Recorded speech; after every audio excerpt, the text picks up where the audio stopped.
प्रभु जीशुख्रीष्ट अति पवित्र नाम रे समस्त को नमस्कार। आज बहुमूल्य समय पाए मु परमेश्वर को धन्यवाद दिए। प्रिय बंधुगण, जीवा द्वारा हेउथिबा पाप गुड़िक विषय आज आम्भे माने बाइबल अध्ययन करिबा। आसंतु आजिर बाइबल अध्ययन आम्भे माने आरंभ करिबा। नंबर 1, चाटुवादी उस्तादर। गीत 12:2-3 पद। सेमाने प्रत्येके अपना अपना प्रतिभा संगे असार कथा कहती। सेमाने चाटुवादी उस्तादर रे ओ दीधा चितरे कथा कहती। सदाप्रभु चाटुवादी उस्तादर सबू ओ दर्पवादी जीवा उच्छिन्न करिवे। प्रिय बंधुगण, जे माने चाटुवादी उस्तादर से माने असार कथा कहती। चाटुवादी जीवा को ओ दर्पवादी जीवा को परमेश्वर उच्छिन्न करिवे। प्रिय बंधुगण, चाटुवादी जीवा पाप अटे। नंबर 2, कहल ओ निंदा। एफिसियो अध्याय 4:29-31 पद। तुम्भमानक मुखरु कौनसी कुवाक्य निर्गत न हेउ, बरंच आवश्यकता अनुसारे निष्ठाजनक वाक्य निर्गत हेउ, जेपरि ताहा श्रोतामानक अनुग्रह पक्षरे हितजनक हुए। समस्त प्रकार कटुभाव, राग, क्रोध, कहल, निंदा पुनि समस्त प्रकार हिंसा तुममानंकटारु दूर हेउ। प्रिय बंधुगण, कहल निंदा आम्भे माने जीवा द्वारा करिथाउ। आम्भ मानक जीव द्वारा एही सब घटिताए। सेतिपाई जदि आम्भे माने निजर जीवा को बा निजर जीव को कंट्रोल करिबा नाही, नियंत्रण करिबा नाही, ताहेले आम्भे माने पापर बंधन रे फसी जिबा। नंबर 3, मिथ्यावादी। प्रकाशित वाक्य अध्याय 21:8 पद। किंतु जेहमाने भीरु, अविश्वासी, घृण्य, कलंकित, नरघातक, व्यभिचारी, मायावी ओ प्रतिमा पूजक सेमाने ओ समस्त मिथ्यावादी अग्नि ओ गंधक प्रज्वलित हृदय अंश पाइबे। यह ही द्वितीय मृत्यु। प्रिय बंधुगण, एठारे आम्भे माने देखुअछु समस्ते मिथ्यावादी अग्नि ओ गंधक प्रज्वलित हृदय अंश पाइबे। यह ही द्वितीय मृत्यु। अर्थात एठारे यह कहुए जे जे माने मिथ्या कहिबे, जे माने मिथ्यावादी बा मिथ्यावादी छिवा, से माने नरक को जीवे।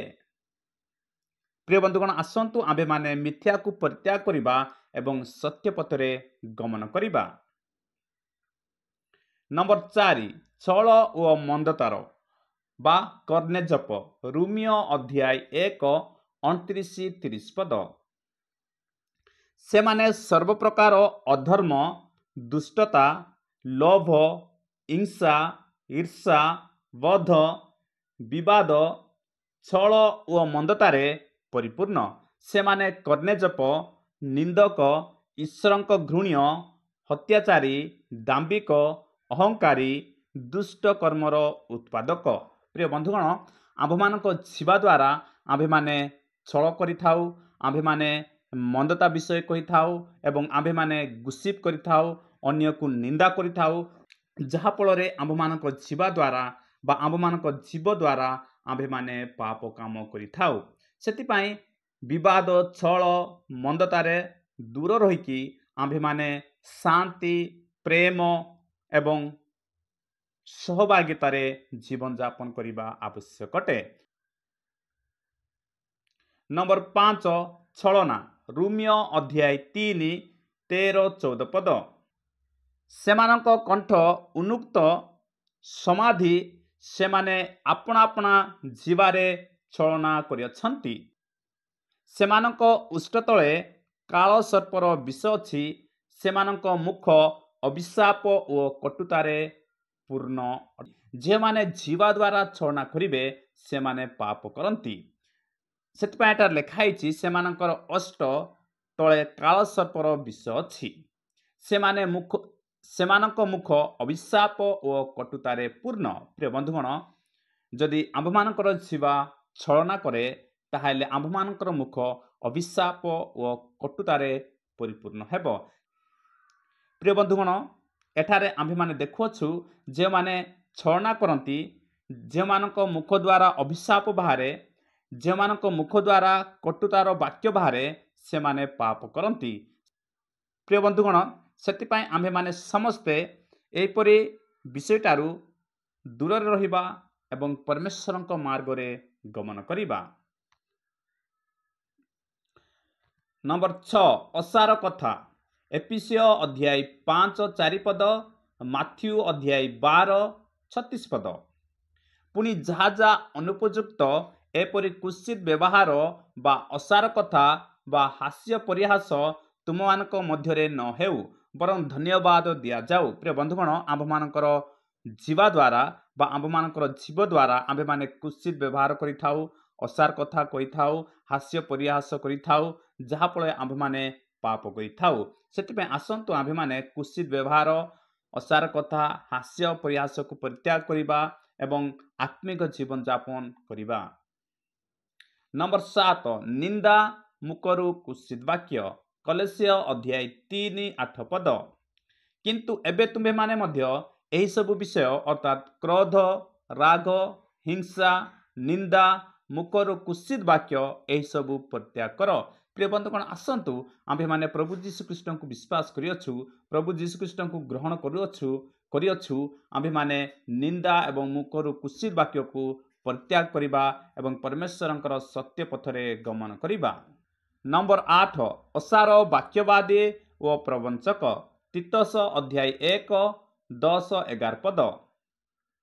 କାରଣ ଅନେକ ଅବାଧ୍ୟ ଲୋକ ଅସାର ବାକ୍ୟବାଦୀ ଓ ପ୍ରବଞ୍ଚକ ଅଛନ୍ତି, ବିଶେଷରେ ସୁନ୍ନତ ପ୍ରାପ୍ତ ଲୋକମାନଙ୍କ ମଧ୍ୟରେ ଅଛନ୍ତି।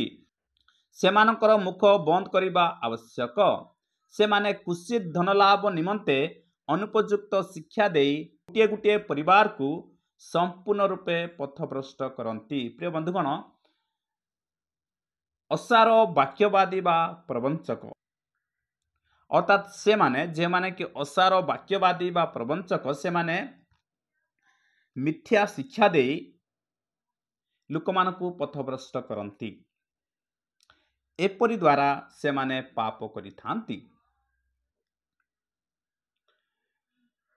ନମ୍ବର 9, ବକ୍ର ଉଷ୍ଟାଧର। ହିତୋପଦେଶ ଅଧ୍ୟାୟ 4:24 ପଦ। ଆପଣାଠାରୁ କୁଟିଳ ମୁଖ ଦୂର କର ଓ ବକ୍ର ଉଷ୍ଟାଧର ବହୁ ଦୂରରେ ରଖ। ପ୍ରିୟ ବନ୍ଧୁଗଣ, ଆଜି ଆମ୍ଭେମାନେ ଯିବା ବିଷୟରେ କେତେଗୁଡ଼ିଏ ପାପ ହୋଇଥାଏ ସେ ବିଷୟକୁ ଅଧ୍ୟୟନ କରିଅଛୁ। ଆସନ୍ତୁ ଆଜିଠାରୁ ଆମ୍ଭମାନଙ୍କର ଯିବାକୁ ଆମ୍ଭେମାନେ ନିୟନ୍ତ୍ରଣ କରିବା, ନିଜକୁ ପ୍ରଭୁଙ୍କ ହସ୍ତରେ ସମର୍ପଣ କରିବା ଏବଂ ପ୍ରଭୁଙ୍କ ଶିକ୍ଷା ଅନୁଯାୟୀ, ପ୍ରଭୁଙ୍କ ମାର୍ଗ ଅନୁଯାୟୀ ଆମ୍ଭେମାନେ ଜୀବନଯାପନ କରିବା। ଆଜିର ଏହି ବାଇବଲ ଶିକ୍ଷା ଦ୍ୱାରା ପ୍ରଭୁ ଯୀଶୁଖ୍ରୀଷ୍ଟ ଆମ ସମସ୍ତଙ୍କୁ ଆଶୀର୍ବାଦ କରନ୍ତୁ।